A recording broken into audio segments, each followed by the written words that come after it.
नमस्कार दोस्तों, मैं राकेश जोशी। आप देख रहे हैं मेरा यूट्यूब चैनल राकेश जोशी प्रहरी। समय समय पर हम उत्तराखंड की विषम परिस्थितियां और उत्तराखंड के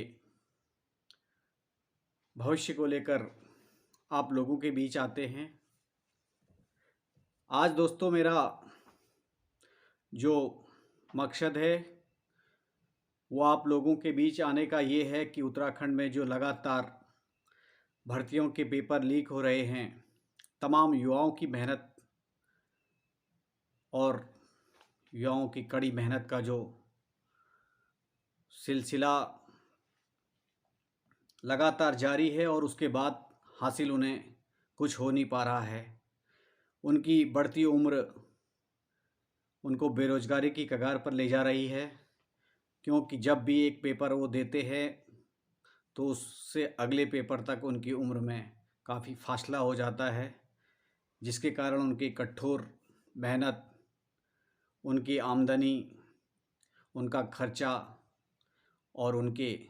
परिवारों का दुख बढ़ता जा रहा है। कई ऐसे बच्चे हैं जो अपने घर से अपने माँ बापों के पैसों को लेकर, अपने माँ बापों की कमाई लेकर, किसी भी हाल में, गरीबी के हाल में कमाए हुए दिहाड़ी मजदूरी के पैसे लेकर 265 किलोमीटर, 260 किलोमीटर चमोली ज़िले से, उत्तरकाशी ज़िले से देहरादून पेपर देने आते हैं। बहुत खर्चा करते हैं और उसके बावजूद रिजल्ट आने से पहले पेपर लीक हो जाता है। उसकी व्यथा और उसकी पीड़ा एक होनहार और एक भविष्य की चिंता में डूबा हुआ नौजवान ही जानता है। किस प्रकार से वो कड़ी मेहनत करने के बावजूद, 1 साल 2 साल की कोचिंग लेने के बावजूद और लंबे प्रयास के बाद, पेपर की पूरी तैयारी के साथ अपना मनोबल मजबूत करने के बाद जब पेपर के लिए आता है और उसके बाद ही कुछ समय बाद रिजल्ट आने से पहले पता चलता है कि उत्तराखंड की सभी परीक्षाओं के पेपर लीक हो गए हैं, चाहे वो किसी भी भर्ती के हों, चाहे वो उत्तराखंड प्रशासन के हों। जितने भी सरकारी नौकरियों के पेपर हैं, एक के बाद एक लीक होते जा रहे हैं। दोस्तों, मन की बातों में हम एक अच्छे और मजबूत उत्तराखंड की बारे में सुनते हैं, लेकिन कभी उन युवाओं के मन की बातें भी देश को, प्रदेश को करनी चाहिए, जिनकी मेहनत और कड़ी मेहनत के बाद ये रिजल्ट आता है कि पेपर लीक हो गया है और उनकी परीक्षा का पूरा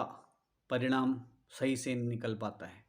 एक ऐसा कठोर कानून, एक ऐसी कठोर प्रक्रिया होनी चाहिए ताकि एक बार जो पेपर हो जाए वो किसी भी प्रकार से लीक ना हो, मजबूती के साथ परीक्षा हो और मजबूती के साथ एक सही परिणाम निकले और जो युवा असली हकदार है अपनी मेहनत का, उसे उसकी मेहनत का रिजल्ट मिले, उसे उसकी नौकरी मिले और उसका पूरा परिवार, उसका आजीवन उसकी मेहनत पर गर्व करे।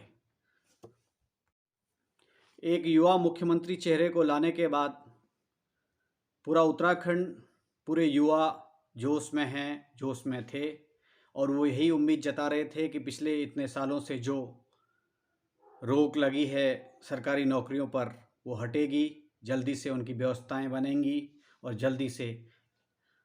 कई हज़ार बेरोजगार युवाओं को मौका मिलेगा सरकारी पद पर आसीन होने का। और उनकी लगातार मेहनत, उनकी लगातार कोचिंग, लगातार अपना प्रयास, लगातार रात दिन की मेहनत उनके रंग को भंग करने में सरकार का बड़ा ये एक दयनीय विषय है, जिसके कारण जो लोग अभी इस उम्र में हैं ताकि वो पेपर दे सकें और उनकी उम्र का और उनके पद का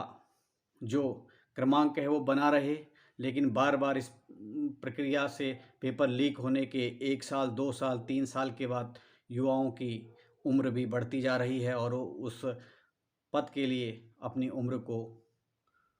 सही से माप नहीं कर पाते हैं। तो इसी प्रकार से सरकार से, युवा मुख्यमंत्री जी धामी जी से और सभी आसीन पदों पर बैठे हुए प्रशासनिक अधिकारियों से निवेदन है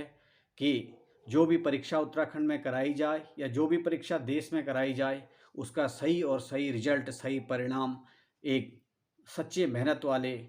विद्यार्थी तक पहुँचे और उसे उसके मेहनत के मुताबिक, उसके योग्यता के मुताबिक नौकरी मिले। उम्मीद करता हूँ कि इस विषय को सरकार तक ज़रूर पहुंचाने में आप लोग सब मदद करेंगे और अपने युवाओं के भविष्य के लिए और उत्तराखंड के भविष्य के लिए, देश के भविष्य के लिए सब मिलकर एक अच्छा प्रयास करेंगे ताकि आने वाली हर परीक्षा केवल एक बार हो और उसका परिणाम स्वच्छ और सही तरीके से सबके सामने आए।